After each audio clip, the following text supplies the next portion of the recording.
हमारा जो यूनिट 10 है आपका जो सिविल इंजीनियरिंग का, उस सिविल वाले पार्ट में आपने जैसे कुछ number of subjects cover up कर लिए हैं। उसमें एक टॉपिक है आपका, सब्जेक्ट्स माने हम construction planning and management, CPM या प्रोजेक्ट मैनेजमेंट भी बोलते हैं आप।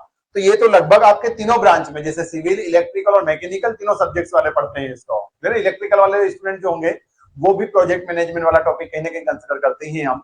और बाकी जो सिविल और मैकेनिकल, उनके लिए तो कोर सब्जेक्ट है हमारा कंस्ट्रक्शन प्लानिंग एंड मैनेजमेंट।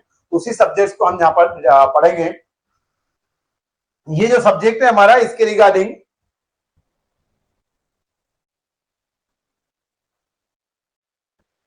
इस सब्जेक्ट्स के रिगार्डिंग हम प्रोजेक्ट को मैनेज करेंगे। लाइक दैट हमारा अगर सिविल इंजीनियरिंग के प्रोजेक्ट हुए तो उनको आप मैनेज करेंगे, या फिर हमारे मैकेनिकल इंजीनियरिंग के हुए तो उनको मैनेज करना सीखेंगे, या इलेक्ट्रिकल के प्रोजेक्ट हुए तो इलेक्ट्रिकल को।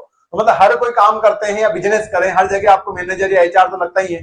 यहाँ पर प्रोजेक्ट मैनेजर जो रहेगा हमारा, जो प्रोजेक्ट को मैनेज करता है, उसी के रिगार्डिंग देखेंगे हम टर्म्स ऑफ क्या प्रोजेक्ट को कैसे मैनेज करेंगे। तो बेसिक सी टर्म्स है हमारे यहाँ पर।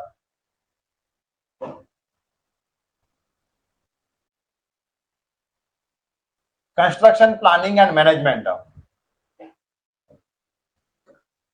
Construction planning and management. Construction means किसी स्ट्रक्चर्स को या साइंटिफिक वे में, इंजीनियरिंग वे में हम इसको क्या करें, बिल्डअप करें। इंजीनियरिंग वे में मतलब इकोनॉमिक रहे, वो सेफ भी रहे और ड्यूरेबल रहे। ड्यूरेबल मींस लॉन्ग लाइफ रहे, मतलब इसी स्ट्रक्चर या ऐसा बॉडी या मेंबर ऑफ स्ट्रक्चर्स फॉर्म करना। लाइक दैट बीम बनाया आपने, शाफ्ट डिजाइन किया है, कॉलम बनाए, स्लेब बनाई, कुछ मशीन से डिजाइन की या उस मशीन के पार्ट डिजाइन किए, तो मशीन हमारी ड्यूरेबल भी रहे, सेफ भी रहे और उसमें इकोनॉमिक पार्ट भी रहे। तो वो हमें, और इसके साथ में time duration, with in time duration, मतलब जैसे आपको कोई रोड बनाने का बोल दिया, तो रोड बना रहे हो, ऐसा नहीं इकोनॉमी का सस्ता बनाना है तो उसके चक्कर में आप 1 किलोमीटर या 10 किलोमीटर का रोड है उसको 5-6 महीने में बना रहे हो, ऐसा नहीं। टाइम ड्यूरेशन मतलब मिनिमम टाइम ड्यूरेशन में जितना इफेक्टिव टाइम ड्यूरेशन में कंप्लीट हो जाए, उसको ध्यान में रखते हुए, और फैक्टर ऑफ सेफ्टी में साथ में मेन आंसर रहता है हमारा इकोनॉमी।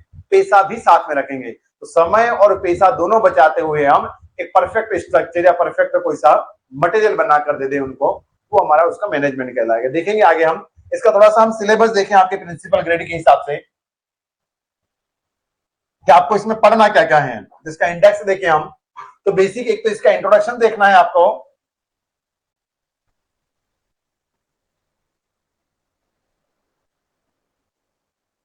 कि कंस्ट्रक्शन प्लानिंग मैनेजमेंट होता क्या है। देन इसी में हमारा टेक्निक्स ऑफ प्रोजेक्ट मैनेजमेंट देखेंगे हम,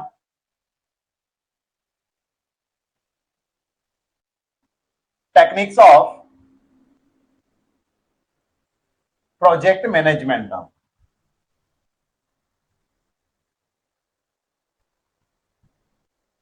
मैनेजमेंट का मतलब क्या होता है,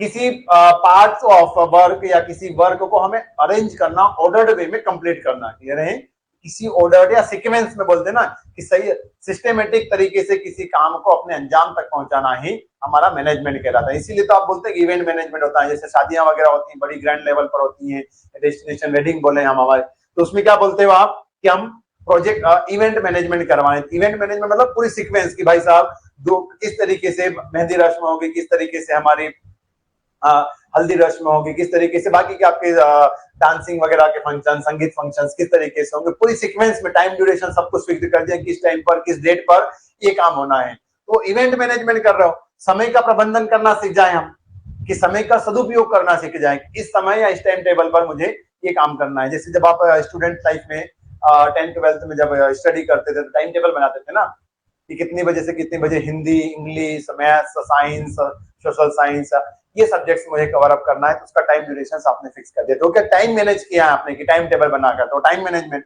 उसी तरीके से अगर आप प्रोजेक्ट को मैनेज करें तो प्रोजेक्ट मैनेजमेंट कहलाएगा। लाइक दैट आपको बीम बनाना है, बीम के बाद आपको स्लैब का फॉर्मेशन करना है, बीम के पहले हमें, बीम और स्लैब के पहले हमारा कॉलम वर्क कंप्लीट होना चाहिए, फिनिश हो जाना चाहिए, कॉलम के पहले हमारा फुटिंग का काम फिनिश हो जाना चाहिए। या अगर हम शाफ्ट वगैरह की बात करें तो उसी तरीके से शाफ्ट या मशीन के डिजाइन करें, तो वो भी काम हमारे इस तरीके से कंप्लीट होते जाने चाहिए।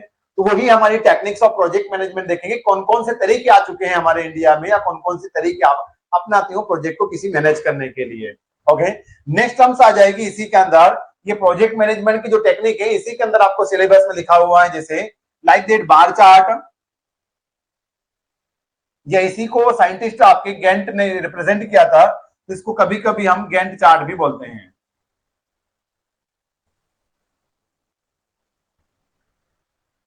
नेक्स्ट इसी का एडवांस फॉर्म आएगा हमारा थोड़ा सा माइलस्टोन चार्ट। इसके जो ड्रॉबैक रहे होंगे, जैसे आपके एंड्रॉइड मोबाइल के पहले कीपैड मोबाइल आए, फीचर्स मोबाइल आए, उनके बाद आपने एडवांस एंड्रॉइड वगैरह आईओएस सिस्टम तक पहुंच चुके हो, तो उसी तरीके से बार चार्ट से आप माइलस्टोन तक आए तो इसका थोड़ा सा एडवांस फॉर्म, मतलब इसमें कुछ ड्रॉबैक रहे होंगे तो वो हम दूर करते हुए ये माइलस्टोन चार्ट बनाएंगे। लिंक्ड बार चार्ट इसी में आ जाएगा, तो माइलस्टोन चार्ट आप पढ़ेंगे। देन नेटवर्क टेक्निक या नेटवर्क एनालिसिस, नेटवर्क एनालिसिस या लिंकिंग के थ्रू सबसे एडवांस फॉर्म है हमारा। इसी में दो टेक्निक्स जनरली आप यूज करते हो, एक होता है सीपीएम। अब यहां पर ये सब्जेक्ट नहीं है construction planning and management, okay, मैंने फुल फॉर्म नहीं लिखा है, वो लिख देता हूं। और एक पर टेक्निक आप उपयोग करते हैं, ये कौन सा है हमारा subject, azure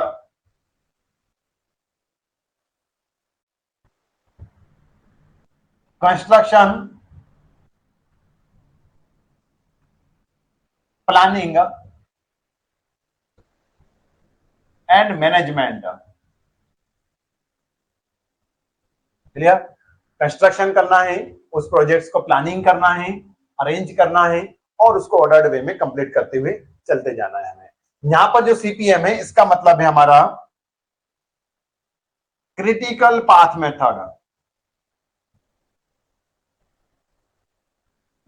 critical path method कौन सा वर्क कौन सी टर्म्स पर डिपेंड कर रहा है, किसके क्रिटिकलाइजेशन की, जैसे जब तक कॉलम का काम कंप्लीट नहीं होगा, वॉल भले आप बना दे, तब तक हमारा बीम का काम नहीं चालू होगा या बीम नहीं डलेगा। क्लियर है? तो वो कॉलम क्या है कि कॉलम अगर 7 दिन में कंप्लीट हो रही थी, 7 दिन हमारे लिए क्या हो जाएगा, उसकी क्रिटिकल ड्यूरेशन है इसकी कॉलम वर्क, क्योंकि 7 दिन तक हम आगे का कोई सा भी काम नहीं कर सकते हो। जब तक कॉलम और बीम कंप्लीट नहीं होगी तब तक हम क्या स्लेब का वर्क स्टार्ट नहीं कर सकते हैं। तो बीम वर्क और slab work, sorry, beam work और कॉलम वर्क में जितनी टाइम ड्यूरेशन लगने वाली है वो हमारा ऐसे जैसे क्रिटिकल, क्योंकि इसके ऊपर कोई दूसरा परफेक्टली डिपेंड कर रहा है। तो क्रिटिकल पाथ मेथड से हम जैसे सॉल्व करेंगे, या program evaluation and review technique.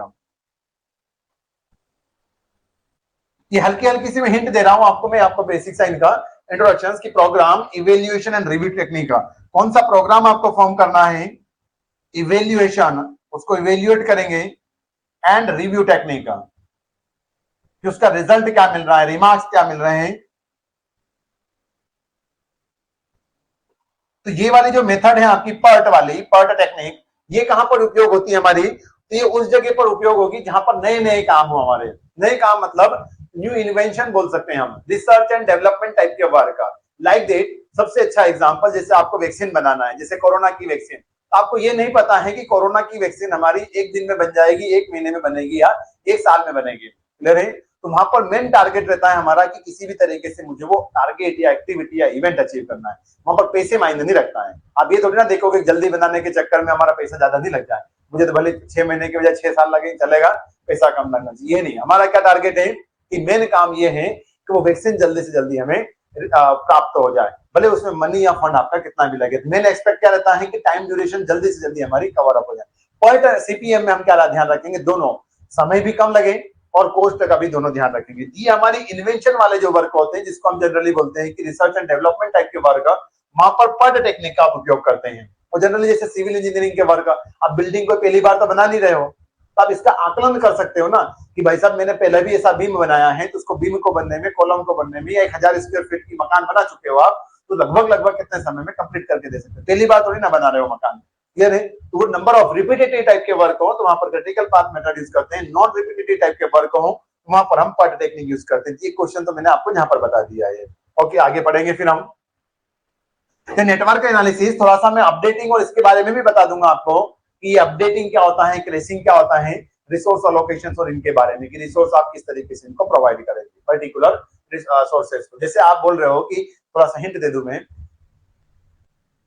जैसे आपका कॉलम है, कॉलम मतलब क्रिटिकल, आप बोल रहे हो कि 7 दिन में काम कंप्लीट होगा कॉलम वर्क और देन ही हम बीम वर्क का। तो अगर आप 6 दिन में कंप्लीट करवा दे तो आपका 6ठे दिन चालू हो सकता है कि नहीं हमारा बीम वर्क का। तो अगर हम क्या करें कि जो हमारी लेबर एक्स्ट्रा कहीं से लेकर आ जाए और 7 दिन के वर्क को हम क्या कर दें, थोड़ा सा एक्स्ट्रा एफर्ट्स लगाकर 6 दिन में 5 दिन में कंप्लीट करवा दी। तो वो आपने क्या किया, रिसोर्स के थ्रू उसको रिसोर्स अलोकेट कर दिए एक्स्ट्रा और इस प्रोजेक्ट को अपडेट करने की कोशिश की। अपडेट मतलब जल्दी करवाने की कोशिश किया। इसी को हम बोलते हैं आगे क्रैशिंग करेंगे। क्रैशिंग मतलब किसी प्रोजेक्ट को अगर आप 50 दिन के बजाय 40 दिन में कंप्लीट करवाना चाहते हैं तो क्या करने पड़ेंगे, हमें रिसोर्स ज्यादा अप्लाई करना पड़ेगा। क्लियर है, मेन पावर वगैरह या मटेरियल्स इक्विपमेंट्स एक्स्ट्रा अप्लाई करेंगे ताकि हमारे काम जल्दी कंप्लीट हो जाए। जिसको हमारे क्रैशिंग, क्रैशिंग मतलब क्रैश करके थोड़ा सा हम पीछे लेकर आ गए। क्रैश मतलब ऐसा नहीं तोड़ कर आ गए उसको, क्रैशिंग मतलब उस समय को तोड़ दिया आपने कि जो 50 था उसको 40 पर लेकर आ गए हम। ये भी हम आगे थोड़ा सा पढ़ लेंगे क्रैशिंग वाला टॉपिक का।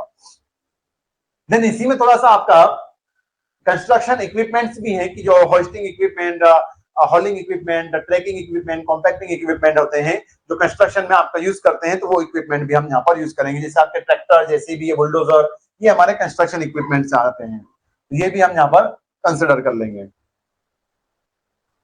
कंस्ट्रक्शन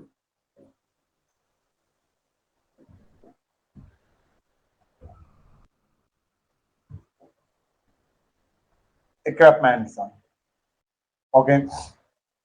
अब कुछ आपके टेक्निकल टर्म्स हैं, लाइक दैट क्यूएससी का पार्ट भी बोल सकते हो उसको, क्वांटिटी सर्विंग एंड कॉस्टिंग वाला जो एस्टिमेटिंग वाला पार्ट है हमारा, उसमें आते हैं जैसे कि एडमिनिस्ट्रेटिव अप्रूवल, टेक्निकल सैंक्शन, जो नगर निगम वगैरह के नाम सुने होंगे आपने। यहाँ पर जो टेक्निकल की आपको नगर निगम से अनुमति लेना पड़ेगी, फिर सरकारी विभाग से अनुमति ले ली, फिर आपको किसके टेक्निकल विभाग से यानी कि इंजीनियर वगैरह की परमिशन चाहिए थी। Technical sanction, administrative approval, tender, contract, ये टर्म्स क्या होती है, एग्रीमेंट्स क्या होते हैं, तो ये कुछ बेसिक बेसिक सी टर्म्स हैं, तो वो हमें इस टॉपिक में कंसिडर कर लेना है अदर मिसलेनियस वाले पार्ट में, या हुआ तो सेपरेटली हम पीएससी वाले पार्ट में आप कंसिडर कर लेंगे। अदर मिसलेनियस, अब इंजीनियरिंग इकोनॉमिक्स भी आती है पर वो इसमें आपके सिलेबस में नहीं है, तो वो हमें कंसिडर नहीं करना है। ओके, तो हम बेसिक से स्टार्ट करें अगर हमारे इंट्रोडक्शंस वाले पार्ट से कि कंस्ट्रक्शंस क्या होते हैं, देन प्लानिंग एंड मैनेजमेंट वाले टर्म्स हम।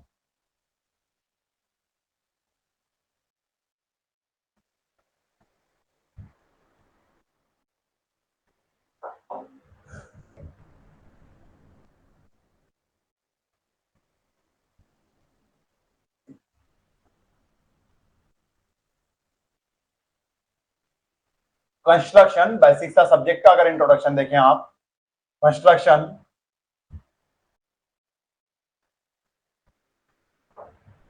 Planning and management. प्लान मतलब योजना बनाना, उसको सीक्वेंस में कुछ करने की आपकी। कंस्ट्रक्शंस मतलब क्या होता है,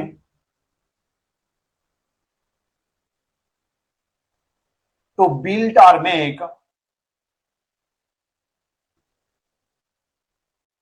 the structure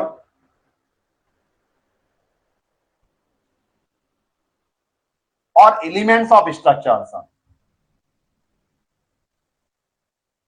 To build or make the structures are like that, elements of structures, elements of structures like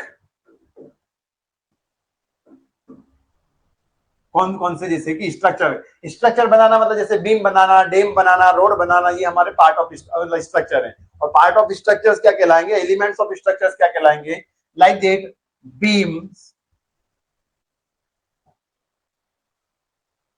column, footing, shaft etcetera. ये शाफ्ट वगैरह भी तो पार्ट है ना आपकी पूरी मशीनरी के। शाफ्ट एटसेट्रा ये पार्ट है हमारे। टू बिल्ड और मेक द स्ट्रक्चर और elements of structures is called your construction part. और प्लानिंग मतलब क्या होता है, उसको प्लानिंग यानी कि सीक्वेंस में करना, योजना बनाना हमें कि किस तरीके से आप प्लान करेंगे। तो टू प्लान या टू अरेंज द ऑर्डर।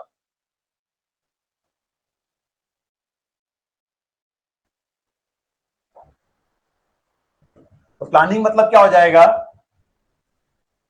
भाई करना क्या चाहते हो, नहीं बोलते हो ना, उद्देश्य क्या है आपका, आगे क्या करना चाहते हो, प्लानिंग तो कर लो भाई साहब, फिर आगे बढ़ोगे ना।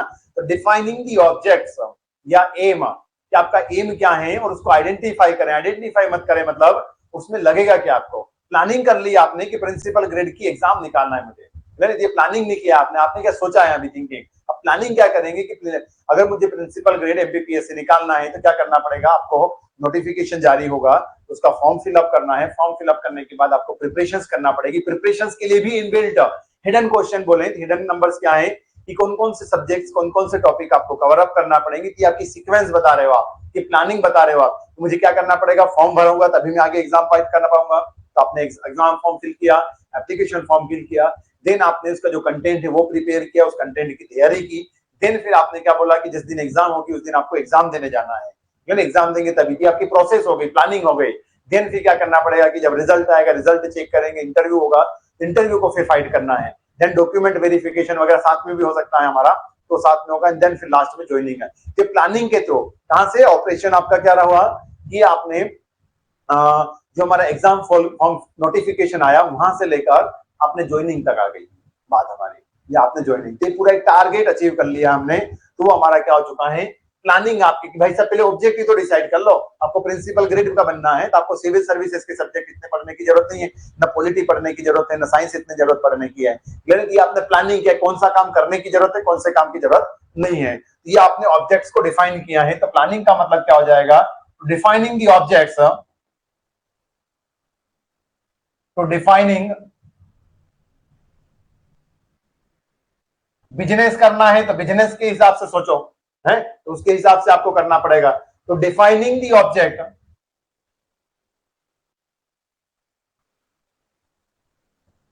Objectives and identify the work और टास्क या जॉब, आपको करना क्या पड़ेगा उसके लिए, अगर आप उस प्रिंसिपल ग्रेड की पोस्ट पर जाना चाहते हो तो आपको करना क्या पड़ेगा, तो आइडेंटिफाई किया कि मुझे उसके लिए प्रिपरेशन करना, ये प्लानिंग आप, फिर ये तो बोलिए ये काम करना पड़ेगा, उसको आप अरेंज कर दो, उसको सीक्वेंस में मैनेज भी तो करना पड़ेगा ना भाई साहब, सबसे जरूरी होता है मैनेजमेंट।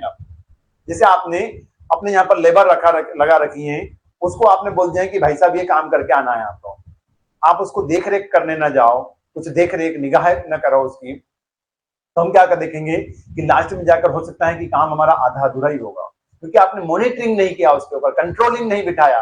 क्लियर है, तो ये सबसे जरूरी पार्ट होता है मैनेजमेंट का हमारा, कि आपको कंट्रोलिंग मॉनिटरिंग करना पड़ेगी उसको, तभी तो हमारा क्या होगा, सीक्वेंस में सही तरीके से काम कंप्लीट होगा। मान लीजिए कि आप इंजीनियर बन जाओ और आपके ऊपर कोई देख रेख करने वाला नहीं हो, और आपको कोई ब्रिज या रोड बनाने का काम दे दिया, या कोई लाइटिंग का सिग्नल डिजाइनिंग का काम दे दिया, मशीन डिजाइनिंग का काम दे दिया, अब आपसे बोले कि भाई साहब ये काम करके आना है, बस बोल दिया, आपको कोई निगाह, आपको ऊपर नजर रखने वाला नहीं है, आपका मैनेज करने वाला नहीं है, तो आप क्या करोगे, उसको सही से कंप्लीट ही नहीं करोगे, सही से मतलब सही समय में सही ड्यूरेशन में आप कंप्लीट नहीं कर पाओगे, तो आपने क्या उस प्रोजेक्ट को सही से मैनेज नहीं किया। तो मैनेजर भी रिक्वायरमेंट है यहाँ पर, कौन सा, जो प्रोजेक्ट को मैनेज करें हमारा, क्या लिख लेंगे हम, management means, it means to arrange and manage the post, manage the project or task, task, work, target, ये सारी टर्म्स हमारी क्या हैं, एक ही टर्म्स हैं। तो ये आपने सिर्फ इस सब्जेक्ट का इंट्रोडक्शन देखा है, अभी बेसिक सा क्या देखा है हमने, इस सब्जेक्ट्स का इंट्रोडक्शन देखा है कि जो construction planning and management terms क्या है।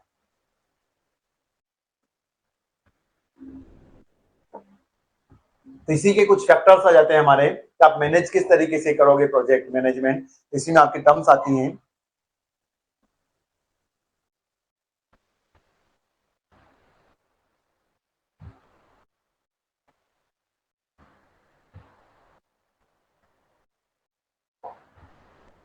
तो प्रोजेक्ट मैनेजमेंट क्या हो जाएगा, टू मैनेज द प्रोजेक्ट।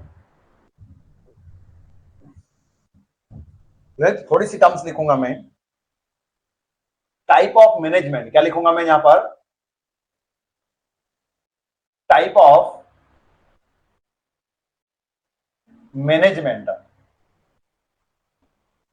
आप अपने आप को मैनेज कर लें, लाइफ मैनेजमेंट, जिंदगी अगर प्रबंधन मतलब सही तरीके से चलाओ, वो बंदा है यार, वो जिंदगी अपनी सही तरीके से जी रहा है, उसको हम क्या बोलेंगे कि उसको अपने सही तरीके से लाइफ को मैनेज करके रखा है, तो लाइफ मैनेजमेंट बोलेंगे। कोई इवेंट अपना भी मतलब सॉरी, कोई इवेंट अगर हमारा बिना सही समय से या बिना सही ड्यूरेशन से हो रहा है, तो उसको हम क्या बोलते हैं कि यार इसमें कोई इवेंट में कोई मैनेजमेंट नहीं रहा, सही से इवेंट कंप्लीट नहीं हुआ यार, बिना मतलब समय से या बिना टारगेट के, बिना ऑर्डर में। और एक अगर सिस्टमेटिक तरीके से हो, वो हमारा क्या कहलाएगा कि इवेंट परफेक्ट तरीके से हमारा मैनेज हुआ है। क्लियर है? अलग अलग टाइप के मैनेजमेंट हो जाएंगे। तो कुछ एग्जांपल की टर्म्स में बात कर रहा हूं मैं, लाइक दैट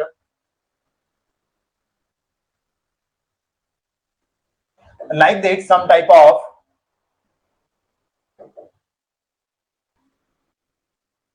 कौन कौन से हो सकते हैं हमारे, तो प्रोजेक्ट मैनेजमेंट में आप बताएंगे, जैसे इवेंट मैनेजमेंट। अब मैं शॉर्ट फॉर्म लिख रहा हूं यहां पर, ये एमजीएमटी का मतलब होता है मैनेजमेंट। जैसे क्लियर है सारी चीज, तो क्लियर होगा हमें। तो इवेंट मैनेजमेंट मतलब टू मैनेज द इवेंट, इसके डेफिनेशन लिखना चाहें तो क्या हो जाएगा,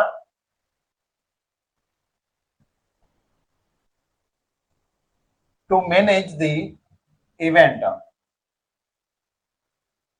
सही से पढ़ेंगे तो एक भी क्वेश्चन आपको याद रखने की जरूरत नहीं है यहाँ पर। क्लियर है? हमें एक भी क्वेश्चन सही तरीके से मतलब सही तरीके से मतलब याद रखने की जरूरत, मतलब रटने की जरूरत नहीं, सिर्फ समझना है, ऑप्शन आया टिक किया हमने, समझ में आ गया तो फिर क्या याद रखना है।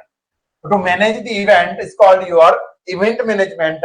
सिमिलरली हम देखें तो टाइम मैनेजमेंट क्या हो जाएगा, to manage the time, to manage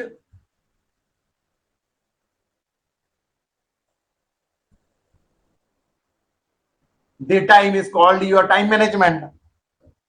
next terms देखिए अगर हम, तो लाइफ मैनेजमेंट भी होती है हमारी, लाइफ को सही तरीके से चलाओ यार, थोड़ा सा मैनेज करके चलाओ, तो ये क्या हो जाता है हमारा life management, to manage the life. यहां पर इसी तरीके से हम थोड़ा सा उसकी तरफ मूव करने की, देखिएगा आप किस तरीके से अंदर सब्जेक्ट के अंदर घुस रहे हैं, बोल रहे ना सब्जेक्ट के अंदर जा रहे हैं, सब्जेक्ट के अंदर किस तरीके से हम प्रवेश कर रहे हैं। इंजीनियरिंग में गए हम, इंजीनियरिंग में फर्स्ट सेमेस्टर में एकदम प्यारे प्यारे सब्जेक्ट आए आपके पास में, कैसे जब 10th 11th 12th में आप पढ़कर जा रहे थे, फिर धीरे धीरे हैवी सब्जेक्ट इलेक्ट्रॉनिक वाले अलग पार्ट कर दिए, मैकेनिकल का अलग कर दिया, सिविल वाला अलग, तो आपको क्या हैवी नहीं लगा आपको, इस तरीके से हम यहाँ पर किस तरीके से आपके सब्जेक्ट की तरफ इंटर कर रहे हैं वो देखिएगा। To manage the life is called your life management. और उसी तरीके से अगर मैं किसी प्रोजेक्ट की बात कर लूं तो प्रोजेक्ट मैनेजमेंट कहलाएगा।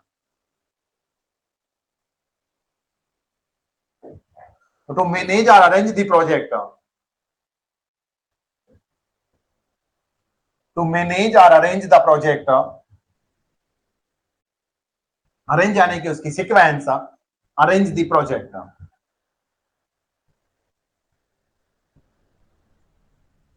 Is called project management. यहां पर आप देखें अगर, तो प्रोजेक्ट मैनेजमेंट वाली जो टर्म्स है हमारी, ये किस तरीके से डिफाइन होगी यहाँ पर, तो project management can be classified, या आपकी जो टेक्निक होगी ये किस किस तरीके से किसके सीक्वेंस में करेंगे हम प्रोजेक्ट को मैनेज। तो project management can be done in that, कौन कौन से तरीके में हो जाएगा, तो प्रोजेक्ट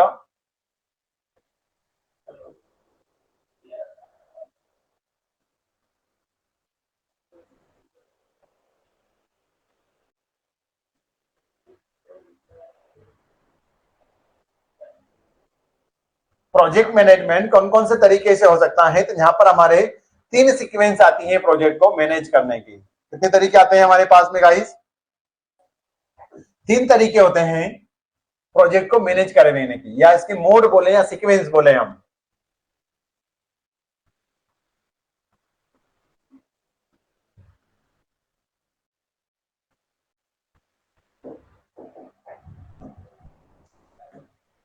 प्रोजेक्ट को मैनेजमेंट की बात करें हम तो कौन कौन सा, प्लानिंग करेंगे पहले आप,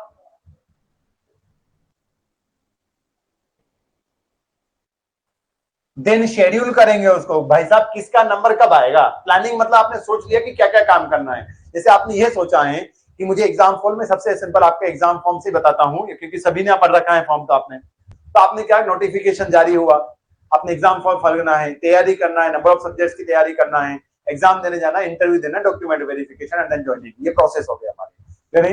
आप इसमें सीक्वेंस देखोगे भाई साहब किसका नंबर, मतलब एग्जाम फॉर्म पहले भरूंगा या एग्जाम पहले दे दूंगा मैं, ये सीक्वेंस आपने अरेंज किया है कि भाई साहब सबसे पहले नोटिफिकेशन जारी होगा, देन एग्जाम फॉर्म फिल करोगे, साथ ही साथ हमारी पैरेलल तैयारी चलती रहेगी, तैयारी के बाद एग्जाम डेट या एडमिट कार्ड आएंगे, देन फिर हम क्या करेंगे कि एग्जाम फॉर्म सॉरी आप एग्जाम देंगे, एग्जाम के बाद रिजल्ट आएगा एंड देन फिर आप इंटरव्यू देने जाओगे। ये प्रोसेस हुई सीक्वेंस कि किसके बाद किसका नंबर आएगा, किसको हम बोलते हैं शेड्यूल करना, क्या बोलते हैं इसको हम, शेड्यूलिंग।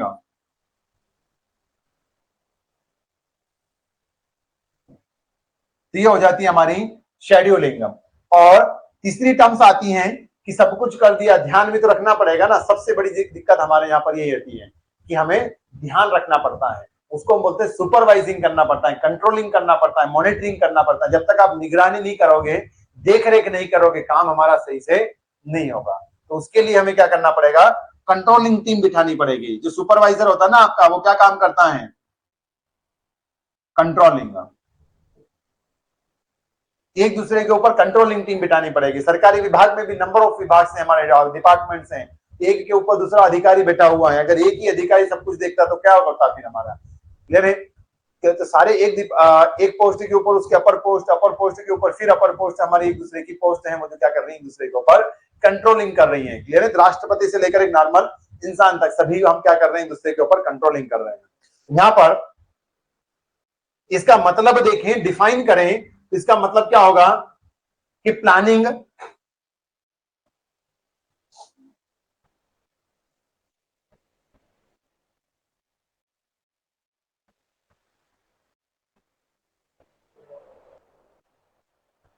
प्लानिंग मतलब क्या होगा, करना क्या है भाई तुमको और कैसे करोगे, ये इतना सा ध्यान रखना। तो क्या हो जाएगा, means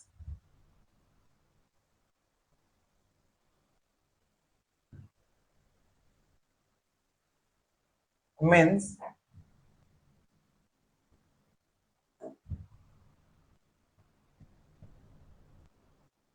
what is done,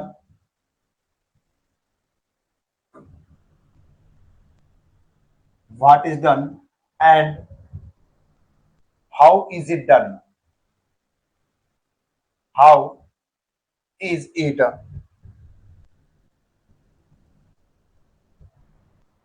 done.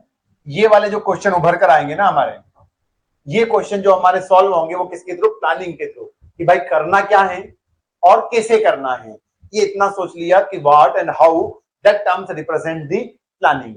अब कब करोगे किसको, तो ये काम आएगा हमारा when is it, when is it done. ये भाई साहब काम कब होगा ये तो बता दो। तो आपने क्या बताया है कि काम कब होना है, क्लियर है। And to control,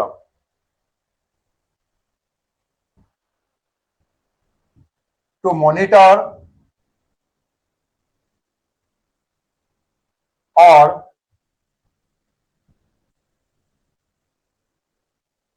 control the work. आप उस वर्क को क्या करने लग जाओगे, कंट्रोल करने लग जाओगे। तो यहां तक भी क्लियर हो गया हमें। तो इसी टर्म्स के अंदर थोड़ा सा डिफाइन करें हम कि इसके अंदर क्या क्या पार्ट्स की या किस किस जरूरत के लगती है हमें। तो प्लानिंग के अंदर हम क्या क्या डिफाइन कर लेते हैं ऑब्जेक्ट्स को, जिसे आपने डिफाइनेशन में देखा है इसमें कि प्लानिंग मतलब क्या हो जाएगा, ऑब्जेक्ट्स को हम डिफाइन करेंगे, उसके अंदर ये भी बता देंगे कि किसका कैसे काम होगा, और दूसरा हमारा क्या कंट्रोलिंग की तरफ, सॉरी मॉनिटरिंग की तरफ चले जाएंगे, और शेड्यूलिंग की तरफ, शेड्यूलिंग में कब किसका नंबर आएगा वो हम शेड्यूलिंग में बता देते हैं हमारा।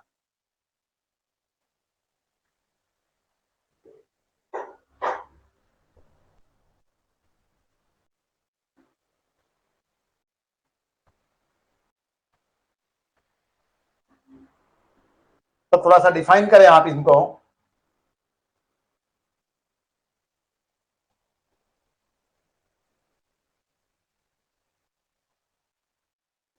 तो प्लानिंग मतलब तो आप डिफाइन कर ही चुके हो कि आपको ऑब्जेक्ट्स को क्या करना है, डिफाइन करना है, कौन सा काम हमें कब करते हुए चलते जाना है।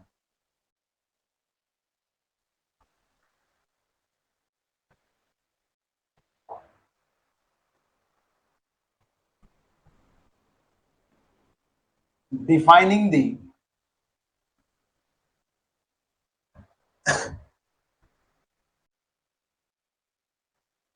क्या करेंगे हम, defining the objects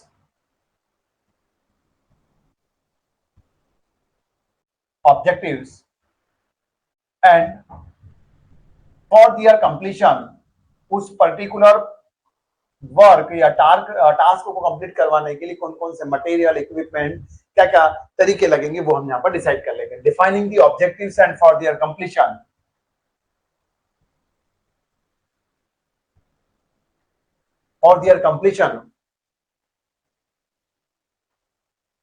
required material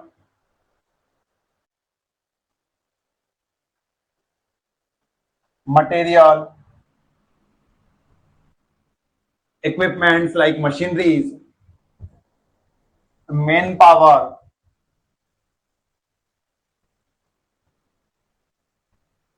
etc. are identified.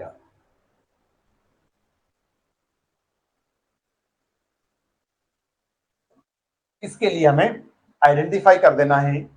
Then फिर हम बात करेंगे किसके ऊपर, हमारी प्लानिंग के बाद हम चले जाएंगे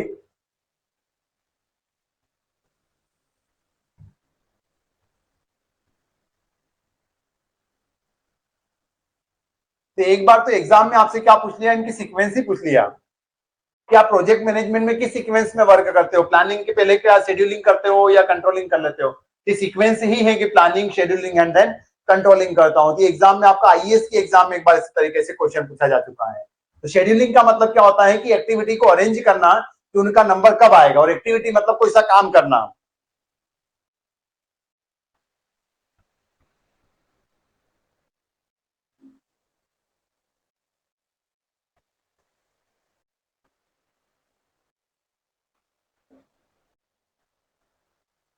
in this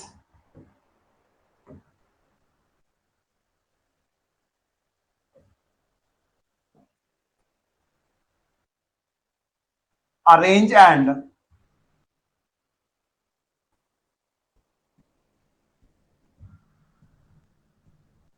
sequence of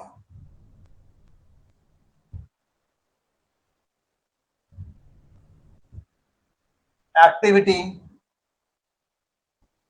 task या वर्क या जॉब सभी हमारे एक ही हैं। ये तो कभी कंफ्यूजन ना हो तो यहां पर लिख दे रहा हूं मैं। अब जैसे एक्टिविटी, आप जैसे मान लो कोई रनिंग कर रहे हैं या अपना वेट लॉस करवाना है आपको, तो क्या क्या काम कर रहे हो कि आपको जॉगिंग करना है, रनिंग करना है, उसके बाद कुछ फूड ग्रेन वगैरह आपको खाना है। ये प्रोसेस बता दिया आपने, किसके बाद क्या काम करेंगे थी एक्टिविटी। सबसे बड़ी अच्छी चीज हमारी कि आपको अगर एक रन चाहिए, क्रिकेट खेलते ही हो ना, दिखता ही देखा ही होगा, तो आपको जैसे एक रन चाहिए तो एक रन के लिए आपको रन आपका एक टारगेट है कि मुझे एक रन चाहिए। तो रन आपका क्या हुआ, एक इवेंट है, अचीव करना है, टारगेट है हमारा। उस टारगेट को अचीव करने के लिए क्या करना पड़ेगा हमें कि आपको बॉलिंग करना होगी। बॉलिंग के बाद वो बैट्समैन उसको स्ट्राइक पर जाएगा और उसको क्या करेगा, बैटिंग करेगा। बैटिंग के बाद वो रनिंग करेगा और रनिंग के बाद उसको एक रन का अचीवमेंट होगा। ये पूरी एक प्रोसेस हुई कि बॉलिंग हुई, बॉलिंग के बाद बैटिंग, बैटिंग के बाद आपका रनिंग हुआ, एंड देन फिर आपको एक रन का अचीवमेंट या रन आपने अचीव किया। पूरी प्रोसेस तो आपने सीक्वेंस बता दी उसको, क्या क्या एक रनिंग के लिए क्या क्या प्रोसेस होगी और किसके बाद किसका नंबर आएगा। In this arrange and sequence of activity और टास्क और job and deciding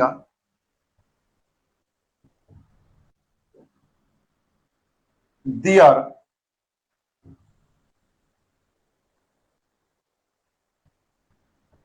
starting and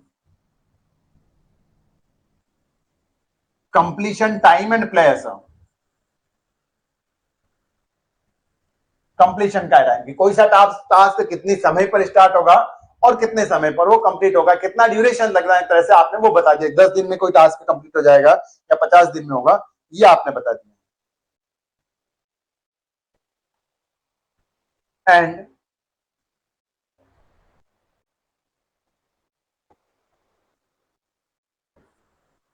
also gives the relationship between या relationship among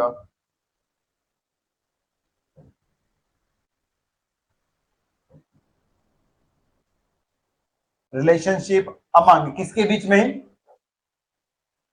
the number of task होंगे तो कौन किसके ऊपर डिपेंड कर रहा है, वो डिपेंडेंसी बता रहा हूं मैं, क्लियर है कि आपका कॉलम के ऊपर कौन डिपेंड कर रहा है, कॉलम किसके ऊपर डिपेंड कर रहा है। जैसे आप नॉर्मल मकान की बात करें, मकान तो सभी ने बनते हुए देखा होगा, आपके कोई से भी आप इंजीनियर हो, तो फुटिंग वर्क चलेगा तो फुटिंग के बाद ही कॉलम खड़े हो पाएंगे और कॉलम के बाद ही हमारा बीम का काम चालू हो पाएगा। तो सीक्वेंस बताई थी, जब तक फुटिंग कंप्लीट नहीं कॉलम चालू नहीं, और कॉलम चालू नहीं तब तक हमारा कंप्लीट नहीं, तब तक हमारा बीम वर्क स्टार्ट नहीं होगा।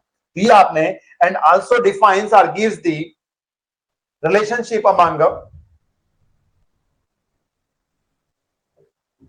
different activities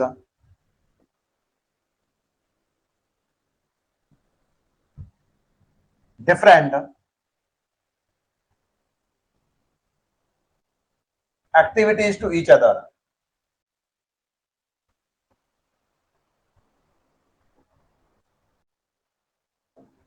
तो ये आपने उनका सीक्वेंस बता दिया है।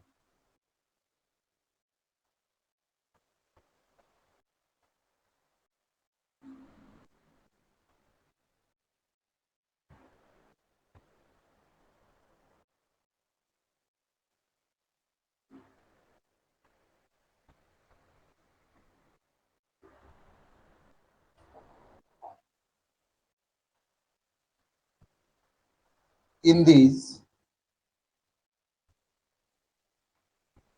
order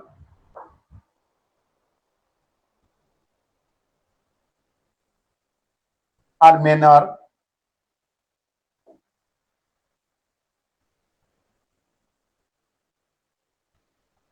of activities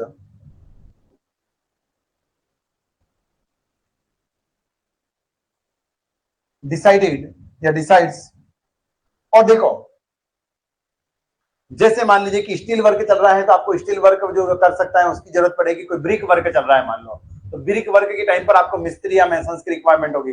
जब तक आपका फुटिंग वर्क और ये चल रहा होगा तब तक आपको मिस्त्री की या जो हमारा ब्रिक वॉल बनाते हैं उनकी रिक्वायरमेंट नहीं होगी। तो ये आपने क्या डिसाइड कर लिया कि किस टाइम पर किस मैन पावर की रिक्वायरमेंट होगी। जब आपका स्टार्टिंग लेआउट वगैरह डल रहा होगा, मतलब मकान का आप भूमि पूजन कर रहे हैं कि भाई साहब आज से हमारा मकान चालू हो रहा है, तो उसी टाइम से आपको जेसीबी और इनकी रिक्वायरमेंट होगी या बुलडोजर की रिक्वायरमेंट होगी। जब मकान हमारा प्लिंथ लेवल पर आ जाएगा, नीचे का पीसीसी हो चुका होगा, उसके बाद आपको जरूरत लगेगी क्या जेसीबी वगैरह की। ये आपने इक्विपमेंट, मैन पावर, मशीनरी की कब कब किस तरीके की रिक्वायरमेंट होगी, ये भी हम क्या कर देंगे, डिसाइड कर देंगे। In this order and manner of activities decides and for their completion for their completion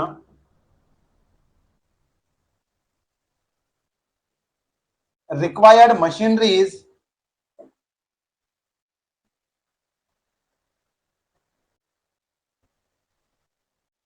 manpower and materials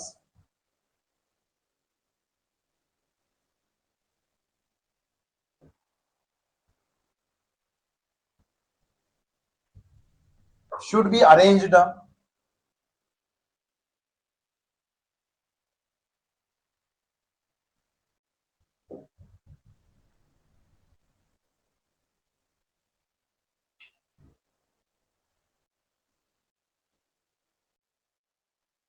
arrange. और कितना समय लगेगा, कितने टाइम पर लगेंगे, वो भी आप यहाँ पर दिखा देंगे या बता देंगे हमें। क्लियर है ये टर्म्स भी हमें। नेक्स्ट टर्म्स पर जाए तो controlling is the most important factor for completion of any task in with in duration.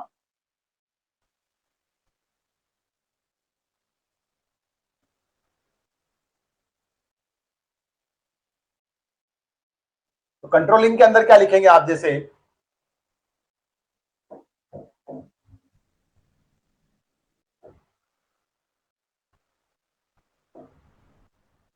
कि टू कंट्रोल और monitor for completion of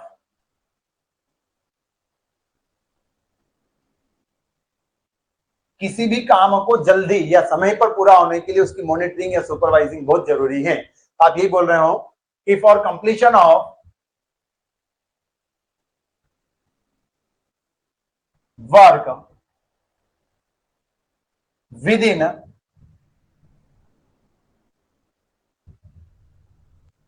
duration, मतलब दिए हुए समय में आपको कंप्लीट करना है, तो with in duration, for completion of work with in duration and cost, its most important factor is that its most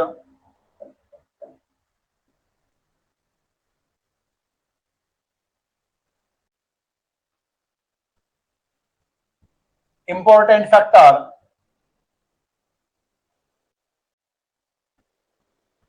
is that monitoring.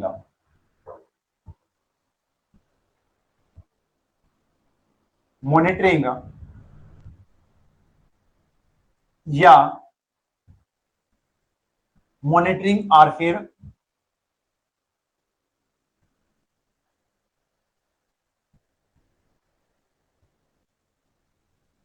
its most important factor is that monitoring or supervising the project. जब तक निगरानी नहीं रखोगे लोग उन सही से काम नहीं करेंगे, आप खुद भी नहीं करोगे, आपके ऊपर आपके सुपरवाइजर या आपके सुपर इंजीनियर, जो भी आपके एग्जीक्यूटिव इंजीनियर असिस्टेंट इंजीनियर ना हो आपके ऊपर, हम क्या करेंगे, सही से काम नहीं करेंगे हम। क्लियर है? तो ये टर्म्स हमें परफेक्टली पता होना चाहिए। तो monitoring is most important factor for project management.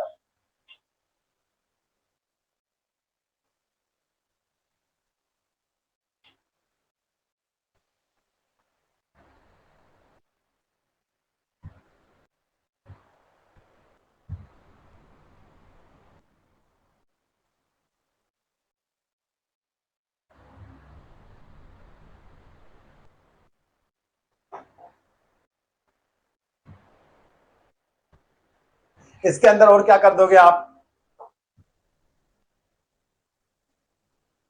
In these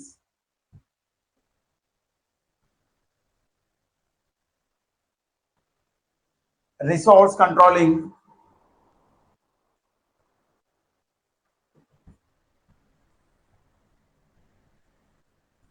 cost controlling या बजट कंट्रोलिंग,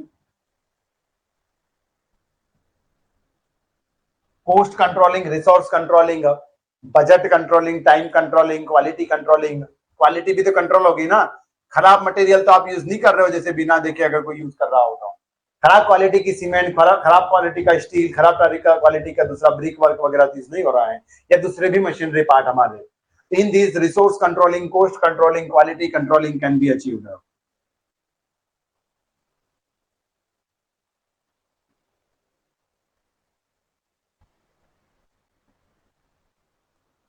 किसके थ्रू?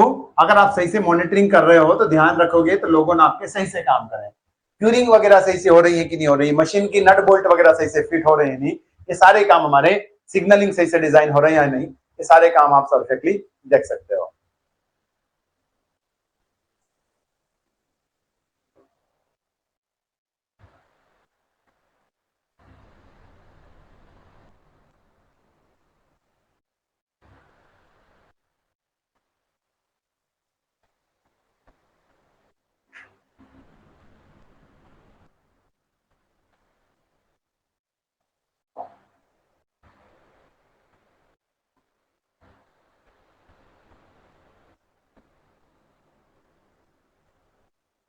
क्लियर है? और अगर हम टर्म्स में देखें तो क्या बोलेंगे आप इसके अंदर कि जो कंट्रोलिंग है उसी के थ्रू आपको एक फीडबैक लूप पता चल जाएगा। फीडबैक लूप का मतलब क्या होता है, आप किसी से फीडबैक लो तो फीडबैक का मतलब क्या होता है, उससे पता चल जाएगा कि हमारी कंपनी, हमारा इंस्टीट्यूट, हमारा काम सही चल रहा है या इसमें कहीं पर प्रॉब्लम आ रही है। सही चल रहा है तो और उसको अच्छा करने की कोशिश करेंगे हम, और अगर कहीं पर उसके नेगेटिव इफेक्ट आ रहे हैं या नेगेटिव पॉइंट्स आ रहे हैं, उन ड्रॉबैक्स को या उन डीमेरिट पॉइंट्स को हम क्या करेंगे, दूर करने की कोशिश करेंगे। ये क्या फीडबैक से पता चलता है। उसी तरीके से आप फीडबैक लो, उसमें क्या पता चलेगा कि भाई साहब आपने 1 जनवरी को काम स्टार्ट किया था और मान लीजिए कि आप कितना 10 फरवरी तक काम की प्रोग्रेस देखें, तो जितना काम आपने अपनी शीट के अंदर जो बुक रखी थी आपकी प्रोजेक्ट मैनेजमेंट बुक, उसके अंदर लिखा हुआ था कि 10 फरवरी या 9 फरवरी तक कितना काम हो जाना चाहिए, उतना काम हुआ है या नहीं हुआ है।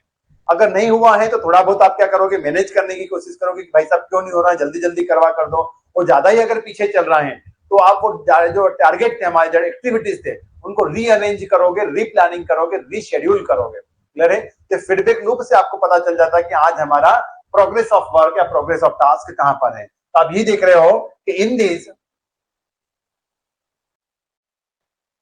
या ऐसा लिख लेंगे डायरेक्टली कि controlling achieved also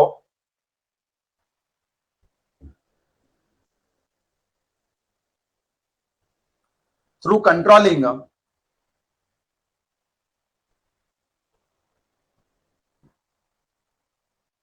we will achieved. ये ध्यान रखिएगा फीडबैक लूप कहां पर अचीव करता है। जैसे एग्जाम में बोले कि आपको रिव्यू कहां से मिलेगा, रिव्यू रिपोर्ट किस तरीके से मिलती है, प्लानिंग से, शेड्यूलिंग से, कंट्रोलिंग से। कहां से मिलता है रिव्यू? आपको कंट्रोलिंग से मिलेगा। क्लियर है? तो through controlling we will achieved या सीन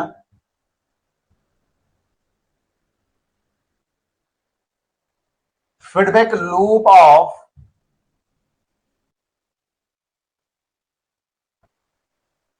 फीडबैक लूप यानी कि progress.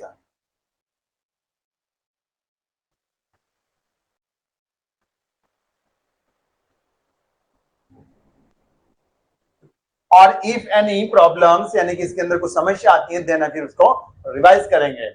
And if any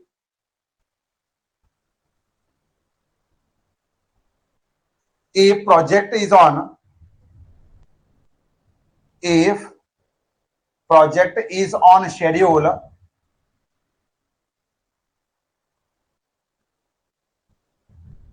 then it's okay, then it's okay। मतलब आप बोल के आ जाओगे भाई साहब ठीक ठाक काम चल रहे हो, हमारा सुपरवाइजर इंजीनियर को क्या बोल के आ जाओगे, जो प्रोजेक्ट मैनेजर है, कि ठीक ठाक काम चल रहा है। और अगर इसका नेगेटिव पॉइंट हुआ, नेगेटिव मतलब उसका उल्टा हो जाता है कि project is on schedule, then it's okay. But if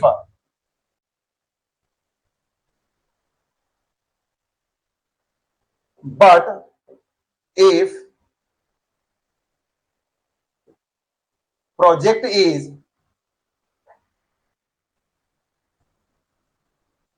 behind the schedule, मतलब जो समय आपने डिसाइड कर रखा था कि किसी काम को बनाने का, कि आपने बोला था कि आपको मशीन या आपकी जो मोटर है, आपका जो ट्रक बन रहा वाला नया है, उस ट्रक का जो शाफ्ट डिजाइन करना था, वो शाफ्ट आपको कितने कि 15 अप्रैल तक मिल जाना था। क्लियर है? अब आपने 20 अप्रैल तक जाकर देखा, तब भी उसकी प्रोग्रेस ही चालू नहीं या उस डिजाइनिंग ही स्टार्ट नहीं हुई है। तो आप क्या बोलोगे भाई साहब शाफ्ट अब तक तो कंप्लीट हो जाना था, मैंने 15 अप्रैल तक, 20 अप्रैल तक भी नहीं हुआ है। तो आप क्या करोगे, उस प्रोजेक्ट को रिवाइज करोगे, थोड़ा सा चिल्ला दोगे थोड़ा बहुत अपने जो वर्कर है, और चिल्लाने से थोड़ी ना काम बनेगा। फिर आपको उस टास्क को कंप्लीट करवाना है तो रिवाइज करोगे कि भाई साहब अब कर देना है इसको।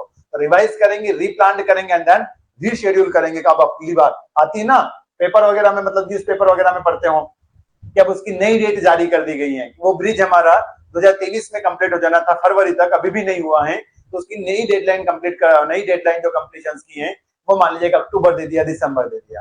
फिर इंदौर का ही देख लो आप, सबसे अच्छा एग्जाम्पल। अभी बोल रहे हैं कि मेट्रो जो हमारा है उस पर जो ट्रायल है वो अक्टूबर, सितंबर अक्टूबर में स्टार्ट हो जाएगा 2023 में। अब मान लो अगर नहीं हुआ इस टाइम पर तो क्या करेंगे कि थोड़ी सी प्रॉब्लम आने के कारण इसकी डेडलाइन हमने जनवरी, फरवरी, मार्च, अप्रैल तक बढ़ा दी 2024 तक। क्लियर है? तो ये क्या बोल रहा आपने रिवाइज किया उस प्रोजेक्ट को, आपको लग रहा है खत्म नहीं कर पाएगा, ये खत्म नहीं हो रहा है, तब क्या करो, उसको चिल्लाने से थोड़ी ना काम चलेगा। चिल्लाना है वो ठीक है, अपने घर पर चिल्ला दोगे आप, पर पब्लिक को भी तो काम दिखाना है ना, तो उसके लिए हम इसको रिवाइज करेंगे। तो हम यहाँ पर क्या बोलेंगे कि if project is behind the schedule then it's revised, it's revise. दो तरीके से रिवाइज होता है हमारा। किस तरीके से? या तो भाई साहब जल्दी जल्दी करो उसको, जल्दी जल्दी मतलब कैसा, आपको पता चल रहा है कि आपने 15 अप्रैल को प्रोजेक्ट कंप्लीट करवाना है और आपने 1 अप्रैल को देखा, तो आपको ऐसा लग रहा है कि 15 अप्रैल तक तो नहीं, 30 अप्रैल तक कर सकते हैं, ऐसा लग रहा है। तो आप क्या कर दो, थोड़े से रिसोर्स बढ़ा दो। एक जेसीबी से जहां से काम चल रहा है वहां पर 2 से 3 जेसीबी से काम करवाओ। 2 ट्रैक्टर काम कर रहे हैं हमारे, वहां पर 2 ट्रैक्टर की जगह 6 ट्रैक्टर, 7 ट्रैक्टर करवा दिया आपने। ये क्या कर दिया आपने, रिसोर्स को एडिशनल में लेकर आ गए, या रिसोर्स ऐड करवा दिए, रिसोर्स बढ़ा दिए। या दूसरा तरीका आपका ये हो सकता है कि फिर डेडलाइन ही बढ़ा दो हमारी, कि भाई साहब ठीक है 15 की जगह आप 1 मई को दे देना मुझे। ये दो तरीके हो सकते हैं। तो आपने क्या बोला है कि if project is behind the schedule then it's revised and revision can be that replanning, rearrange and rescheduled. This is called updating. क्या कर दिया आपने? अपडेट कर दिया। अगर आपके मोबाइल में जैसे कि मान लीजिए कि मोबाइल है आपका, इस मोबाइल में कोई से फीचर्स नहीं है, तो आप क्या करते हो? उसको अपडेट करते हो। क्या करते हो? अपडेट करते हो। अपडेट मतलब उसमें कुछ एडवांस वगैरह चीजें हमारी क्या हो जाती जो है उसी को अपडेट कर रहे हो। क्लियर है? एडिशनल एड नहीं करते हो। ये टर्म्स ध्यान रखिएगा, अपडेट और अपग्रेड। ये आप बताइएगा इन दोनों में क्या डिफरेंस है, ये कमेंट करके बताइएगा आप। अपग्रेड और अपडेट ये दोनों टर्म्स एक ही हैं या इन दोनों में कोई डिफरेंस है? Both are same, both are synonyms to each other या बोथ आर डिफर? अपग्रेड और अपडेट, तो मैं यहाँ पर अपडेट की बात कर रहा हूं, अपग्रेड की बात नहीं कर रहा हूं। अपग्रेड, अपग्रेड और अपडेट दोनों में क्या डिफरेंस है बताइएगा। हाँ, यहाँ पर देख लें कि if project is behind the schedule then it's revised and revision can be done. Revision can be done as that. ये बताइएगा आपकी क्या है टर्म्स हमारी।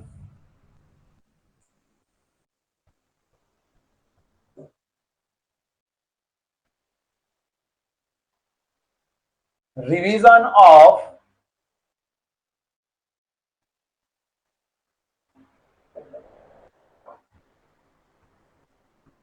project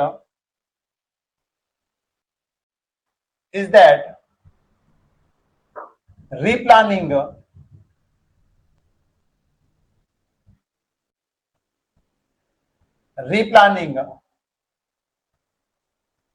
and rescheduling.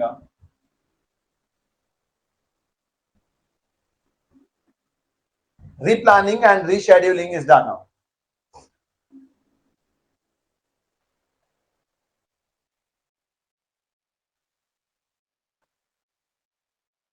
Revision of project is that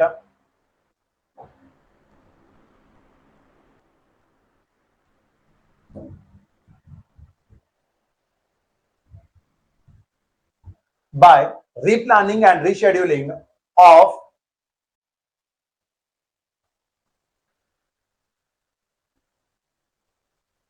present task.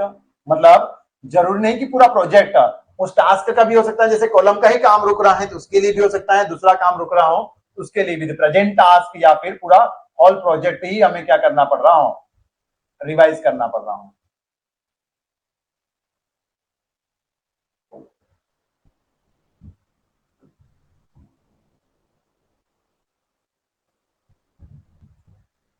Okay, किसी ने आपने comment किया है क्या? देखते हैं क्या आंसर आ रहा है।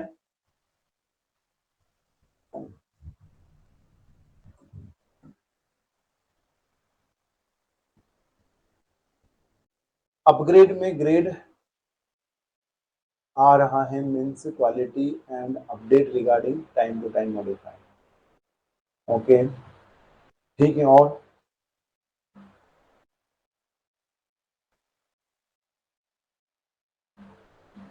ओके, समझ शब्द को समझने की कोशिश किया है आपने, या वर्ड को। ग्रेड मतलब आपका ग्रेडियंट चेंज हो रहा है, आप थोड़ा सा ऊपर नीचे जा रहे हो। अगर आप सिविल इंजीनियरिंग से रिगार्डिंग हो या जैसे भी हैं आप, अगर कहीं पर देखा होगा ग्रेडियंट चेंज हो रहा है। ग्रेडियंट का मतलब होता है आप जिस पोजीशन पर है उससे कहीं ऊपर जा रहे हो आप, क्लियर है, या नीचे जा रहे हो। क्लियर? जनरली तो ग्रेड अपग्रेड, अगर अपग्रेड बोल रहे हैं, डाउन ग्रेड बोल रहे हैं नीचे की तरफ जा रहे हैं, और अपग्रेड बोल रहे हैं मतलब ऊपर की तरफ जा रहे हैं। जिस ग्रेड पर हो उससे ऊपर, जैसे आप बोलते हैं ना प्रमोशंस वगैरह हो रहा है, तो आप पूरी पोस्ट ही चेंज कर रहे हो अपनी, क्लियर है, वो अपग्रेड हो रहा है। क्लियर है?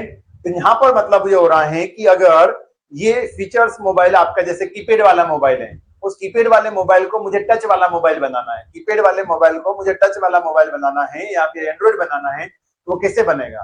आप उसी मोबाइल में अपडेटिंग वगैरह कर सकते हो क्या?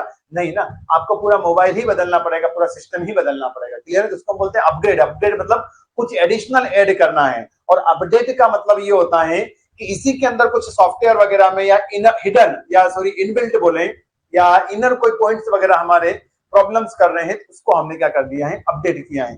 मान लीजिए कि मोबाइल में आपके 3 कैमरे आते हैं, जैसे मान लो 2 कैमरे आते हैं, तो 3 कैमरे वाला मोबाइल है, किसी को लग रहा है कि नहीं मुझे तो 4 कैमरे वाला मोबाइल चाहिए, तो वो क्या अपने जो प्रेजेंट मोबाइल है उसमें 3 कैमरे, तो उसमें 4 कैमरा ऐड करवा सकता है क्या? नहीं।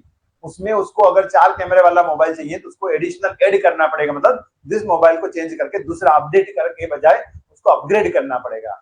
तो अपग्रेड का मतलब ये होता है कि हम कुछ एक्स्ट्रा ऐड कर रहे हैं। जैसे आपने मकान बना रहे हो, तो मकान में जैसे आपने बोला था कि 10 कॉलम बनना है, 10 कॉलम के बजाय आप 15 कॉलम बोलने लग गए कि 15 कॉलम आएंगे, तो ये आपने एडिशनल ऐड किया है, तो उसके लिए आपको पूरा प्रोजेक्ट अपग्रेड करना पड़ेगा, तो उसके लिए पूरी परमिशन वगैरह सबकी आपकी अलग हो जाएगी।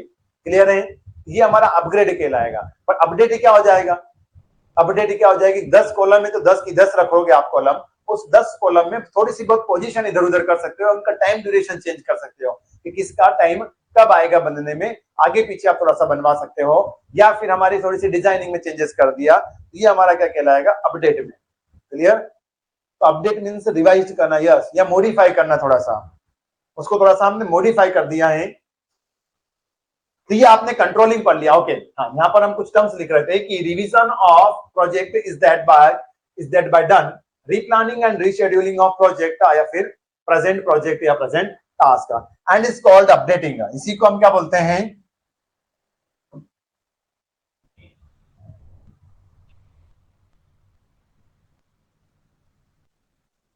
Is called updating. क्या चेंजेस लेकर आ गए हैं कि हम थोड़ा सा हम उसकी ड्यूरेशन चेंज कर दी है। हमने क्या कर दी है कि जो 10 तारीख को बनने वाला काम था उसको 15 तारीख तक लेकर चले गए, ताकि उसकी प्रोसेस चेंज कर दी, उसको काम को खत्म नहीं किया है हमने कि कॉलम तो बनाऊंगा ही नहीं मैं क्योंकि बन ही नहीं रहा है मेरे से, ये नहीं, आपको कॉलम बनाना है, बस वो कॉलम आपका 10 तारीख को बन रहा था तो उसने थोड़ा सा आपको मॉडिफाई करके उसको आगे खिसका दिया है, तो वो आपने अपडेट किया है। ओके, आप उसको हटा भी नहीं सकते हो, ऐड भी नहीं कर सकते हो, ये हम तो ध्यान रखे हैं, ये एग्जाम में पूछा जा चुका है कि अपडेटिंग में हम ना तो किसी चीज पॉइंट्स को या किसी टर्म्स को ना तो ऐड कर सकते हैं, नहीं उसको हटा सकते हैं, हाँ उसमें मॉडिफिकेशंस ला सकते हैं। ओके, तो ये आपने पढ़ लिया है एज अ प्रोजेक्ट कंट्रोलिंग, या project controlling, project scheduling and project planning.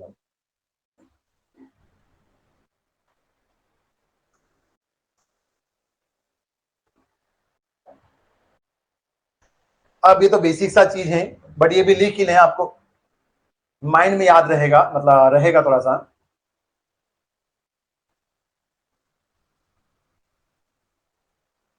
तो कभी एग्जाम में देखो एक बार ये भी पूछा जा चुका है कि रीप्लानिंग एंड रीशेड्यूलिंग किसका पार्ट है? प्लानिंग का, शेड्यूलिंग का, या फिर हमारा कंट्रोलिंग का? किसका पार्ट है हमारा यह? कंट्रोलिंग वाला पार्ट। क्योंकि कंट्रोलिंग मतलब क्या भाई साहब, मैं खेत मतलब आपके प्रोजेक्ट पर देखने गया, तभी तो आपको पता चला ना, इस फीडबैक लूप के थ्रू, किसके थ्रू पता चला मुझे?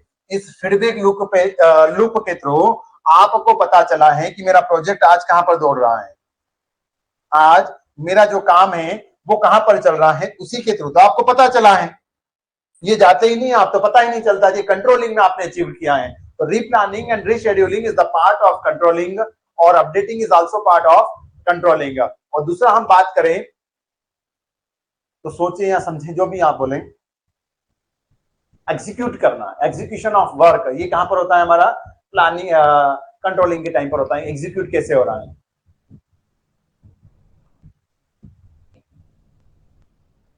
कौन सा काम एग्जीक्यूट कब होगा? शेड्यूलिंग में। कौन सा काम एग्जीक्यूट कब होगा? वो हमारा शेड्यूलिंग।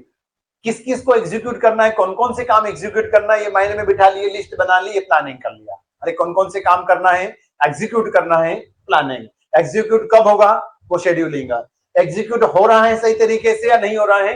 कंट्रोलिंग। क्लियर है? तो यहां पर हम देखते हैं कि प्लानिंग एंड शेड्यूलिंग ये हमारा किसी प्रोजेक्ट के स्टार्ट होने के पहले हो जाता है।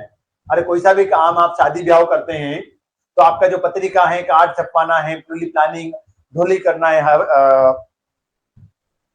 घोड़ी वाले को करना है, बैंड बाजे वाले को करना है, पंडित को करना है, हलवाई को करना है, इनको सभी को बुकिंग करना है, बुक करना है। ये क्या करेंगे हम? शादी के बाद थोड़ी ना करेंगे, शादी के पहले कर दिया, भाई साहब इनकी इनकी जरूरत रहेगी, कि प्लानिंग और शेड्यूलिंग कर दिया, बस इनका नंबर कब आ जाएगा वो डेट बता कर आ जाएंगे। भाई साहब हलवाई को हमको इतनी तारीख को बुला कर लाना है, घोड़ी वाले को इतनी तारीख को बोलना है, इतने समय को बोलना है, कि आपने शेड्यूल बना लिया है इनका। क्लियर है? अब कंट्रोलिंग की, भाई साहब जिस दिन की जिसको जरूरत थी वो उस दिन आया है कि नहीं आया है, ये आपने कंट्रोलिंग। इसका मतलब मैं आपको ये हिंट देने की कोशिश में हूं कि प्लानिंग और शेड्यूलिंग हमारा प्रोजेक्ट स्टार्ट होने के पहले हो जाता है, और कंट्रोलिंग हमारा प्रोजेक्ट के साथ में चलता है। ये फिर एक हमारा नेक्स्ट एक इंपॉर्टेंट पॉइंट जो हमारे क्वेश्चंस के फॉर्म में एग्जाम में अगेन बन सकता है और बनता भी है। तो planning and scheduling, planning and scheduling are done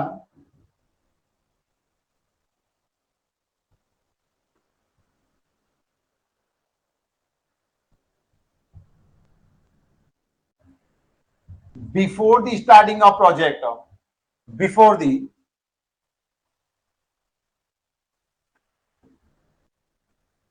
starting of project,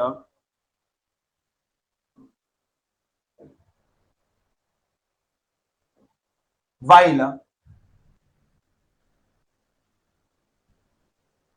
controlling is done,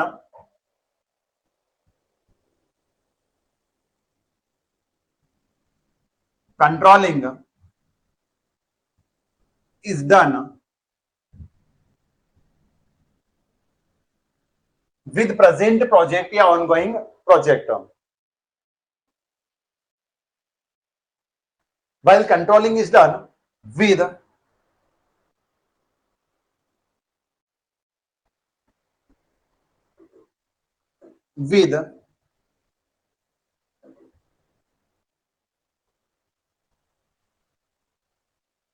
project progress, that is after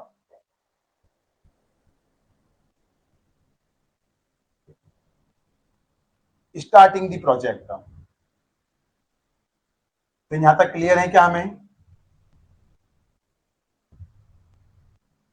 यहां तक टर्म्स क्लियर है क्या गाइस? हमें अब प्रोजेक्ट को मैनेज करने की अलग अलग टेक्निक्स हैं। Techniques of project management like that bar chart, milestone chart and network analysis बहुत ही इंपॉर्टेंट, बहुत ही प्यारी सी चीजें हैं। आप समझेंगे तो एक ही बार में आपको समझ में आ जाएगा, न तो आपको इसमें ज्यादा याद रखने की जरूरत है, प्रैक्टिस करने की तो जरूरत पड़ेगी और थोड़ा सा रिवाइज भी कर लें एक बार तुरंत, तो आपको अगली बार इसको पढ़ने की जरूरत ही नहीं पड़ेगी। यहां तक क्लियर है क्या? हमें जो टेक्निक्स ऑफ प्रोजेक्ट मैनेजमेंट है तो अभी हो नहीं पाएगा, तो फिर हम नेक्स्ट क्लास से इसको कवर अप करेंगे। तो अभी तो मैंने सिर्फ आपको बेसिक सा एज इंट्रोडक्शन दिया है सब्जेक्ट्स का और थोड़ा सा इस प्रोजेक्ट मैनेजमेंट के बारे में पढ़ा है। नेक्स्ट जो हमारा रहेगा कि जो प्रोजेक्ट मैनेजमेंट की टेक्निक्स हैं वो किस तरीके से एग्जीक्यूट होती है, किस तरीके से वर्कआउट करती है। यहां तक क्लियर है क्या गाइस? हमें all terms and all factors or concepts will be clear.